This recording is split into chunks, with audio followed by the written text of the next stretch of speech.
और उसी पर हम बातचीत करेंगे। ग्राउंड जीरो पर किस तरह से प्रशासन के निर्देशों को अमल में लाया जा रहा है और प्रशासन कितनी सख्ती बरत रहा है।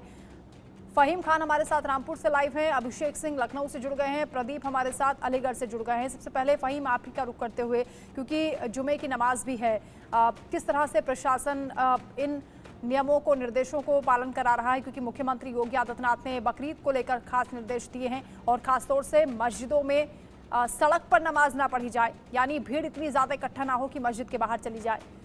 किस तरह से पालन कराया जा रहा है? जी बिल्कुल, देखिए मैं आपको बता दूं कि मैं इस वक्त ग्राउंड जीरो की अगर बात करें तो असली ग्राउंड जीरो इंडिया न्यूज दिखाता है। मैं मस्जिद के उस गेट पर हूं जहां से मुस्लिम भाई मस्जिद के अंदर प्रवेश कर रहे हैं और नमाज अदा कर रहे हैं। देखिए ये सड़क है और ये मस्जिद का गेट है और इस गेट से मस्जिद से मुस्लिम भाई अंदर नमाज पढ़ने के लिए जा रहे हैं। आपको मैं बता दूं कि मुस्लिमों ने हमेशा ही जो आदेश होता है शासन और प्रशासन का या सरकार का, उसका हमेशा से ही पालन किया है। जो आदेश हुए हैं कि सड़कों पर नमाज नहीं पढ़ी जाएगी, तो मैं आपको दिखा दूं कि ये मुस्लिम है, मस्जिद के अंदर जा रहे हैं और ये जो सड़क है, इस सड़क को मैंने खास तौर से इसलिए चुना है कि मैं आपको अपने दर्शकों को दिखा सकूं कि ये वो सड़क है जहां पर नमाज अदा नहीं हो रही है। और ये जो मस्जिद, इस मस्जिद में अंदर आप देख सकते हैं कि नमाजी नमाज पढ़ने के लिए जा रहे हैं और जो दिशा निर्देश है, सरकार के जो दिशा निर्देश हैं उनका पालन कर रहे हैं। नई परंपरा ना डाले कोई, इसके लिए जो निर्देश जारी हुए हैं उसका भी पालन होता दिख रहा है। नमाजी नमाज पढ़ने के लिए जा रहे हैं, कहीं किसी तरह की कोई दिक्कत नहीं है, सुरक्षा के व्यापक इंतजाम है। मुख्यमंत्री योगी आदित्यनाथ का जो निर्देश है कि कोई नई परंपरा ना डाले, उसकी भी पूरी कोशिश है कि ना हो। और जिस तरह से फहीम, अगर कुछ नमाजी आपके आसपास हो तो उनसे बातचीत करने का प्रयास भी करिए। जी देखिए, जिस तरह से मुख्यमंत्री योगी आदित्यनाथ ने साफ तौर पर कहा है कि कोई नई परंपरा ना डाली जाए, तो उसमें किसी तरह की कोई नई परंपरा पड़ती नहीं दिख रही है। नमाज या आज जुमे की नमाज है और इसके बाद में ईद उल अजहा यानी कि सोमवार को ईद होगी और ईद के नमाज के बाद कुर्बानी दी जाएंगी और जिन जगहों को चिन्हित किया गया वहीं कुर्बानी होगी, कहीं कोई दिक्कत नहीं होगी। जबकि धर्मगुरु, रामपुर के जो धर्मगुरु हैं, उन्होंने भी ये बात कही है कि कोई नई परंपरा ना पड़े और किसी तरह की कुर्बानी करें, बिल्कुल सही तरीके से करें, लेकिन उसकी वीडियो बनाकर कहीं वायरल ना करें, किसी की भावना आहत ना करें। इस तरह से इस वक्त जो नमाज का वक्त है तो नमाजी जाते वक्त नहीं मिल पाएंगे, ना बात हो पाएगी। अलबत्ता वापस आते वक्त उनसे मेरी बात हो सकती है, तो मैं माफी चाहूंगा। अनिल का भी रुख कर लेते हैं। अनिल गाजियाबाद से हमारे साथ जुड़े हैं। अनिल, गाजियाबाद से कैसी तस्वीरें सामने आ रही हैं, किस तरह से शांति व्यवस्था को कायम किया जा रहा है, बकरीद को लेकर जो तैयारियां प्रशासन की ओर से की जा रही हैं, क्या हलचल है? देखिए मैं आपको बता दूं, बकरी ईद से पहले उत्तर प्रदेश के मुख्यमंत्री द्वारा आदेश दिया जाता है। उस आदेश का पालन को चेक करने के लिए इंडिया न्यूज की टीम ग्राउंड जीरो पर पहुंच गई है। उस आदेश में कहा गया है कि किसी भी अव्यवस्था से लोगों को परेशान न होना पड़े, जिसको लेकर यह आदेश किया गया है। यदि कोई भी नमाजी नमाज पढ़ेगा तो वो मस्जिद के अंदर पढ़ेगा या जो जगह बनाई गई है, जो चिन्हित की गई है, उस जगह पर ही आप नमाज पढ़ सकते हैं और शिफ्ट वाइज पढ़ सकते हैं। यदि ज्यादा तादाद में लोग नमाज पढ़ने आते हैं तो शिफ्ट के आधार पर आप नमाज पढ़ेंगे। हम इस वक्त मस्जिद जो संजय नगर की मस्जिद है उसके सामने मौजूद है। आप देख सकते हैं चप्पे चप्पे पर पुलिस, यूपी पुलिस जो है, गाजियाबाद की पुलिस लगातार व्यवस्था को बनाने में लगी हुई है, क्योंकि जैसे ही योगी आदित्यनाथ सीएम का जब आदेश आया उसके बाद से ही लगातार पुलिस की यहाँ पर मौजूदगी देखी जा रही है। आप देख सकते हैं किसी भी व्यक्ति को यहाँ पर बेवजह खड़ा होने नहीं दिया जा रहा है और लोगों को समझाया जा रहा है कि आप यदि नमाज पढ़ने आए हैं तो आप सीधा नमाज के लिए अंदर मस्जिद में जाएं, बाहर नमाज नहीं पढ़ सकते हैं, क्योंकि पहले से ही आदेश है, उत्तर प्रदेश के मुख्यमंत्री का आदेश है। उसी को पालन कराने के लिए गाजियाबाद पुलिस यहाँ पहुंची हुई है। सभी को मस्जिद के अंदर ही भेजा जा रहा है और आराम से लोग जो है अपनी जो नमाज को अदा कर रहे हैं, आराम से जो है व्यवस्था जो है सही चल रही है। जो यानी मुख्यमंत्री के आदेशों का, उनके निर्देशों का बहुत अच्छे ढंग से यहाँ पर पालन कराया जा रहा है।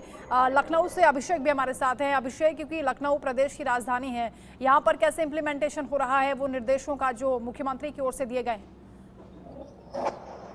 बिल्कुल, मुख्यमंत्री योगी आदित्यनाथ ने बिल्कुल कल साफ लोगों को कहा है कि जहां पर भी नमाज होती है, यानी चाहे वो ईदगाह हो या मस्जिदें हो, जहाँ पर भी नमाज होती है वहाँ पर अंदर भी नमाज हो, लोग बाहर ना निकले, यानी सड़कों पर रास्ता अवरुद्ध ना हो। इसी तरह कुर्बानी बकरीद के दिन साफ तौर पर कहा गया कि कहीं सड़कों पर खुली जगहों पर कुर्बानी ना हो। जिला प्रशासन से नगर निगमों को पूरी तरह से ताकीद करने में कहा गया है कि वो व्यवस्था बना दे और पहले से जहाँ पे कुर्बानी होती रही है वहीं पर कुर्बानी हो, कोई नई जगह आधारित तो इस तरह से व्यवस्था की जाए कि जनता का रास्ता, जनता को किसी तरह की कोई परेशानी ना हो। तो लोग निकलते हैं सड़कों पर, वो कहीं से या इस तरह की कोई चीज उनके रास्ते में ना आए, पर ध्यान रखने को कहा गया है। और साथ ही साथ मुख्यमंत्री की तरफ से ये भी कहा गया है कि कहीं पर भी ईद की शाम को भी कोई भीड़ इकट्ठा ना हो, हथियारों का प्रदर्शन ना हो, किसी तरह का जुलूस निकले तो उस पर किसी तरह का प्रदर्शन ना हो। सीधे तौर पर law and order situation maintain है। गंगा दशहरा के किसी तरह से ये आदेश दिए गए हैं कि जहाँ पर भी बड़े तादाद में लोग स्नान और दर्शन पूजन करेंगे वहाँ पर भी व्यवस्थित रहे। जी, किसी तरह की कोई परेशानी बिल्कुल महत्वपूर्ण बात आपने कही अभिषेक की जो प्रतिबंधित पशु हैं उनको भी कुर्बानी उनकी ना हो, इस बात की भी निगरानी हो रही है। प्रदीप हमारे साथ अलीगढ़ से हैं। प्रदीप, क्या वाहनों की भी चेकिंग हो रही है क्योंकि खरीदारी शुरू हो गई है जानवरों की? देखिए, बिल्कुल जैसा कि मुख्यमंत्री योगी आदित्यनाथ का आदेश है और सब निर्देश है शासन के लिए कि किसी भी तरह की समस्या किसी को ना हो, ना नमाजियों को हो, ना किसी अन्य जाति धर्म के लोगों को। इसके लिए तमाम व्यवस्था की गई है। इस समय वो मौजूद है, पुलिस लाइन पे तो मौजूद है। यहाँ पर कुछ ही देर में नमाज जो है अदा होने वाली है और तमाम जो नमाजियां यहाँ पहुंच रहे हैं और अपनी जो नमाज अदा करेंगे। आपने पूछा कि वाहनों की छुट्टी हुई, तो बाकायदा क्योंकि आज जुमे की नमाज है और पहले जुमा है जब नमाज जो अदा की जाएगी। इसके अलावा जो उनके इंस्ट्रक्शन में जो गाइडलाइन जारी की थी तमाम जो लोग को बुलाया था उनसे मुलाकात और उनको निर्देश भी दिया था कि कोई भी किसी भी तरह से किसी भी कानून उसी के हिसाब से नमाज अदा की जाए। हालांकि आज सुधार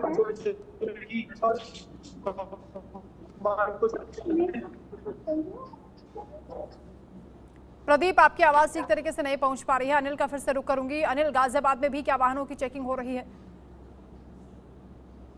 देखिए, वाहनों की चेकिंग तो रूटीन चेकिंग की तरह ही की जा रही है, क्योंकि कोई ऐसी वस्तु ना हो उनके पास में, क्योंकि काफी तादाद में यहाँ लोग पहुंचे हुए हैं। क्योंकि संजय नगर की ये मस्जिद है, तस्वीरें एक बार फिर मैं आपको दिखाना चाहूंगा किस तरीके से जो पुलिस है वो यहाँ लगी हुई है और पुलिस लगातार जो भी ट्रैफिक आ रहा है उसको स्मूथली आगे की तरह रवाना कर रही है, क्योंकि मस्जिद के सामने हो जाए कोई नवाजी जो है बाहर की तरफ कोई नवाज ना पड़े, क्योंकि सीएम के आदेश हैं। उस आदेश का पालन जो है लगातार यहाँ गाजियाबाद में देखा जा रहा है, जिसको लेकर चप्पे चप्पे पर पुलिस आपको दिखेगी। अब देख सकते हैं, आप तस्वीरें दिखाऊंगा। ये सड़क है जो मस्जिद के जस्ट सामने है और उस सड़क पर आप देख सकते हैं जो पुलिसकर्मी है लगातार जो है इशारा करते हुए, क्योंकि कोई भी किसी भी वाहन को यहाँ रुकने की परमिशन नहीं है और यदि रुक भी रहा है तो पुलिस हालांकि उससे रीजन भी, यानी हर एक गतिविधि पर नजर रखी जा रही है और प्रशासन मुख्यमंत्री के निर्देशों का कड़ाई से पालन भी करा रहा है। फहीम हमारे साथ हैं। फहीम, क्या आप नमाजियों से बातचीत करने वाले हैं? आप जी बिल्कुल, जिस तरह से देखिए मैं आपको बता दूं कि रामपुर की मैं तस्वीर बता देता हूं कि यहाँ पूरी तरह से शांति और पूरी तरह से अमन रहता है। यहाँ गंगा जमनी तहजीब को दोनों ही धर्मों के लोग मानते हैं। कभी यहाँ किसी तरह का विवाद नहीं हुआ, किसी भी त्योहार पे किसी तरह की छिटपुट घटना भी नहीं हुई, किसी तरह भी यहाँ आपस में कभी मतभेद नहीं हुए। तो रामपुर की जो तस्वीर है वो अपने आप में बिल्कुल अलग है। आप देख सकते हैं कि नमाजी इस वक्त नमाज पढ़ने के लिए मस्जिद में जा रहे हैं, नमाज पढ़ के अपने घर जाएंगे और उसके बाद में नमाज ईद की तैयारी करेंगे। बकरा ईद के लिए जो है वो बकरा खरीदेंगे। प्रतिबंधित पशुओं को नहीं खरीदने की कोशिश जो है वो लगातार आदेश निर्देश के हिसाब से होगी। तो जिस तरह से रामपुर की जो मैं तस्वीर दिखा रहा हूँ, देखिए मैं मस्जिद दिखा देता हूँ आपको। ये जो बच्चे हैं अभी मेरे साथ यहाँ खड़े हैं, ये मस्जिद में दिखा देता हूँ आपको। ये देखिए अभी मस्जिद के अंदर लोग जा रहे हैं। आपको मेरी आवाज मिल रही है ना? जी जी बोलिए। हाँ देखिए, जिस तरह से इधर आइए, आप नमाज पढ़ने जा रहे हैं, किसी तरह की कोई दिक्कत कोई परेशानी मस्जिद में आती है आपको नमाज पढ़ने में? कोई दिक्कत कोई किसी तरह का भी कोई दिक्कत यहाँ वैसे दूसरे धर्म के लोगों को नमाज से आपको? हमें कोई अच्छा, सुरक्षा ठीक रहती है, इंतजाम सही रहते हैं पुलिस के? अभी आप नमाज पढ़ने जा रहे हैं, उसके बाद बकरा ईद है, उसके बाद में क्या तैयारियां हैं? बकरा ईद की तैयारी कर रहे हैं, कुर्बानी करेंगे। अच्छा, मालूम है आपको कि खुले में कुर्बानी नहीं करनी है? हाँ, है ना? हाँ। अच्छे तरीके से करनी, जी, जी, अच्छे अवशेष तरीके बाहर से नहीं फेंकने। कोई धर्म यानी कि देखिए जिस तरह से देख रही हैं आपके नमाजी जो जा रहे हैं, इनको ये मालूम है कि हमें नमाज बिल्कुल, पढ़ने जो के बाद में तमाम बगैर तैयारी इमाम करनी हैं, मौलाना हैं, उनकी ओर से भी अपील की जा रही है, लोगों को समझाया जा रहा है कि जो प्रशासन की ओर से निर्देश दिए गए हैं उनका कैसे पालन करना है और उसका असर भी देखा जा रहा है। अभिषेक हमारे साथ हैं लखनऊ से। अभिषेक, और क्या अपडेट मिल रहा है, किस तरह से यहाँ जो नमाजी हैं उन तक ये संदेश पहुँचाया जा रहा है? बिल्कुल, धर्मगुरुओं की कमेटी बनाई गई, जिला प्रशासन यानी जिले के कप्तान और डीएम ने मिलकर कमेटियां बनाई है जो धर्मगुरुओं से बातचीत कर रहे हैं और वो धर्मगुरुओं के जरिए इस मैसेज को लोगों तक पहुंचाया जा रहा है कि जहां पर भी नमाज अदा करें, जितनी जगह हो, कोई गाँवों में नमाज करें, जहां पर बहुत ज्यादा नमाजी है वहां पर सिटी में नमाज हो जाए, लेकिन रास्ता अवरुद्ध ना हो, जहाँ जनता को किसी तरह की परेशानी ना हो आपके किसी धार्मिक अनुष्ठान की वजह से। ये बेसिक आइडिया लेकर चले। सभी धर्मगुरुओं से ये भी बताया गया है कि वो लोगों से बता दें कि कहीं पर भी सड़क पर या किसी सार्वजनिक जगह पर कुर्बानी ना करें। लोग अपने घरों में जो करते हैं या फिर जिस तरह के स्थल बनाए गए हैं कुर्बानियों के लिए या परंपरागत तौर पर जहाँ पर कुर्बानी होती रही है वहीं पर जाकर कुर्बानी करें, कोई नई जगह ना चुनें और किसी तरह का सोशल मीडिया पर इस तरह की चीजों पर इस तरह की कुर्बानियों को ना प्रदर्शित करें, शाम को जुलूस ना निकालें या किसी तरह का कोई प्रदर्शन ना करें हथियारों का ऐसे समय पर। लिहाजा सादगी से त्योहार को मनाएं, खुशी से त्योहार को मनाएं और जो शांति है उसे बनाए रखें, उसे बनते रखें। लिहाजा सुख अमन शांति से सभी धर्मों का सम्मान करते हुए त्योहार को मनाएं। ये बातें धर्मगुरुओं से भी बाकायदा चैनलाइज कराई जा रही हैं लोगों तक ताकि वो अच्छे से इस बात को माने। जिला कमेटियां बनाई गई हैं, इसी तरह धर्मगुरु डीएमएसपी के साथ मिलकर इस तरह के प्रचार प्रसार भी कर रहे हैं बड़े पैमाने पर ताकि लोगों को समझ में आए कि इस तरह बिल्कुल त्योहार शांतिपूर्ण ढंग से मनाया जाए, इस बात के लिए तमाम एहतियात बरते जा रहे हैं और मुख्यमंत्री की ओर से जो प्रशासन को निर्देश मिले हैं उसका भी कड़ाई से पालन हो रहा है।